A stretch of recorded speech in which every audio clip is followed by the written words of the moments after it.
Video, I want to talk about the tendency we have to let the perception of others regarding ourselves dictate our reality, and in many cases, diminish us, subdue us, and the incorporation of said perception into our subconscious and into our psyche um, prevents us from manifesting ourselves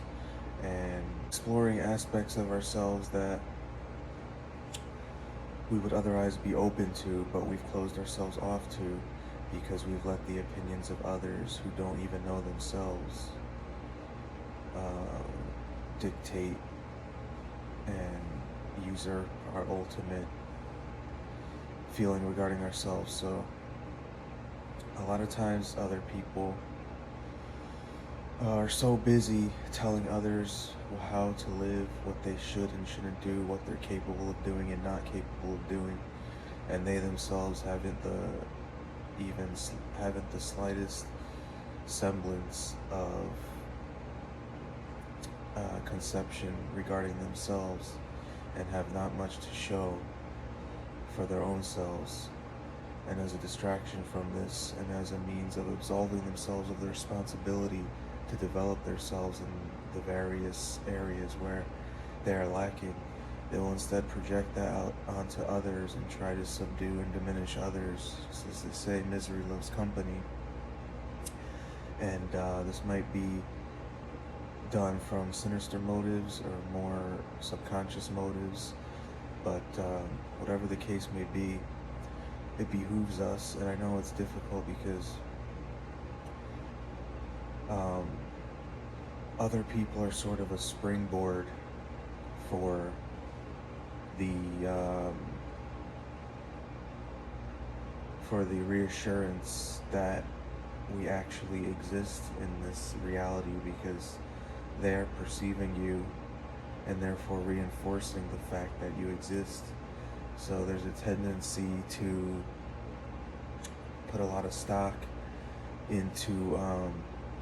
these sorts of opinions just by the very fact that, in the nature of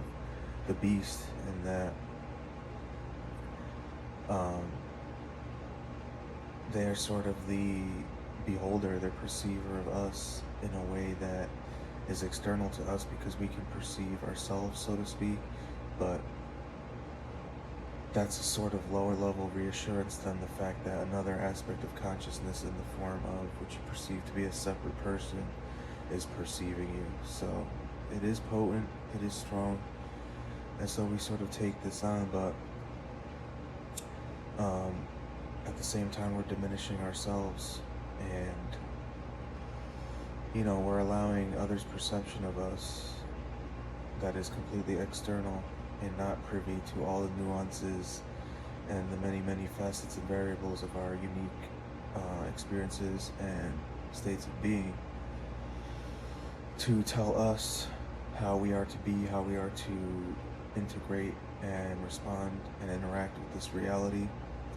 And at the end of the day, what ends up happening is we become diminished and subdued, because now we act in ways that confirm their presuppositions and their preconceptions and their misguided opinions and whatnot. And there's a lot of it that has to do with lower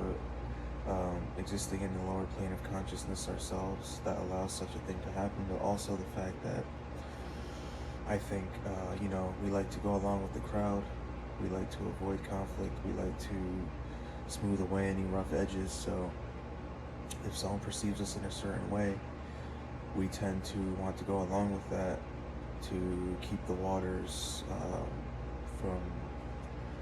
keep the water smooth, so to speak. And after a while, and this happens with every different person we encounter might have a different preconception or perception of us, and so with each different one we incorporate these different fragments of personas of ourselves into our subconscious, into our psyche. And so we have all these ways of acting that fracture us further and further and remove us further and further from our true self. And so it's a very interesting phenomenon, and we could go deep with this stuff, but in general, in my opinion, we should strive to avoid this, because when you start to align yourself with these false personas and perceptions that others impose upon you, then they sort of become your default way of being. And if these are low level states, then you're operating in a low level state most of the time, and your ultimate self is being prohibited from manifesting. So a lot of it has to do with so when we allow ourselves to conform to these subdued iterations of ourselves, the way that this manifests in reality is that we diminish ourselves as they've diminished us, so we conform and we diminish ourselves to confirm their preconceptions. But we avoid doing things and that will instigate growth. We shy away from doing things that they say that we can't do, from thinking thoughts that they say we shouldn't be thinking, from dreaming things and manifesting things, and giving our energy to higher versions of ourselves that we should be doing and we should be indulging, and that the manifestation of would thrust into this reality elevated versions of ourselves. So in that way we inhibit ourselves, we become subdued, and our ultimate selves are not able to be expressed. And so we have all of this internal chaos that's bubbling and bubbling and bubbling, but it's not allowed to escape. And this creates a lot of disharmony and a lot of discomfort and all of these sorts of things. But I guess the main point I want to drive home is that we should strive to never allow ourselves to conform to the preconceptions and the states of being that others perceive us to be and impose upon us. We don't have to go along with that, and it's in our best interest not to go along with it, so that we don't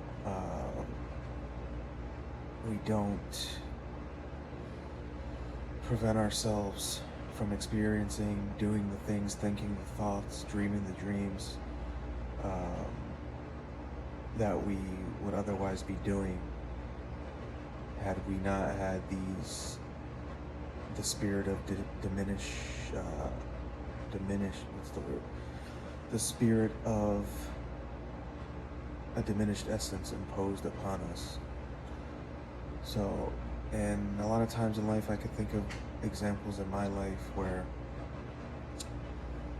someone perceived me in a particular way, and it may be because, you know,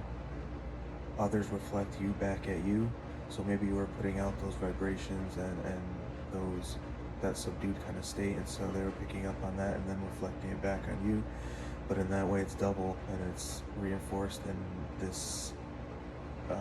reality we exist in, so it becomes more real, so to speak. But I can think of many examples where I've allowed that to dictate, to bleed into my subconscious and then dictate my inner state and then be reflected back out into my reality, and so I conform to their perceptions, and it's inhibited my growth in a lot of ways, and deterred me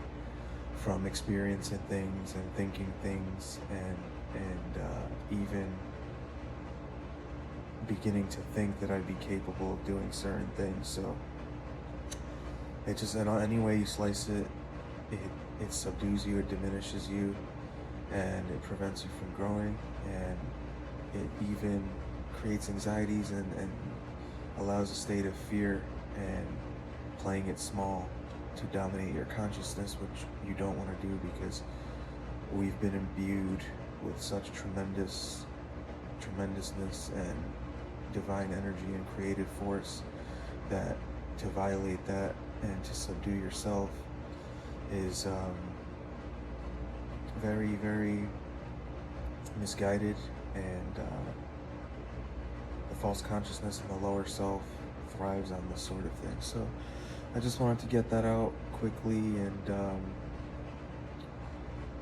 hope that this video reaches somebody that needs to hear it. The main point being, don't incorporate the perceptions of others regarding yourself into your subconscious, into your psyche, because they will dictate your reality, and your ultimate ascended self will fail to manifest. So this is dependent upon you. That's what I want to get out there as well. This is up to you to reconcile these things and to go over them in your mind and subject them to higher vibrations of thought and to prove them. So know that it is your choice, that you hold, you're in control, you're at the reins, and don't take a passive role, and don't think that these things are out of your control. Pay attention to them, and keep a watchful eye and be diligent with this sort of thing, because our ultimate self is what we want to manifest, and diminishing ourselves because of what others believe us to be is never going to allow us to get there. So keep that in mind. If you could like the video, subscribe to the channel, comment anything that anything, advice or suggestions, anything that you want to comment, I'm open to it. If you need advice on anything, I'll do my best to get to that. Check out my other channel, Ray Rivera. I do art and music and stuff like that. And keep in mind the name of this channel, It Never Was About You, and that has to do with the suffering, the trials, and the tribulations that we go through in life, how they are necessary, how they are the ultimate blessings, and designed to enable us to manifest our ultimate self so that we can facilitate the purpose that God has created us for, and to interact with others and lift others up in a positive way. So thanks for watching.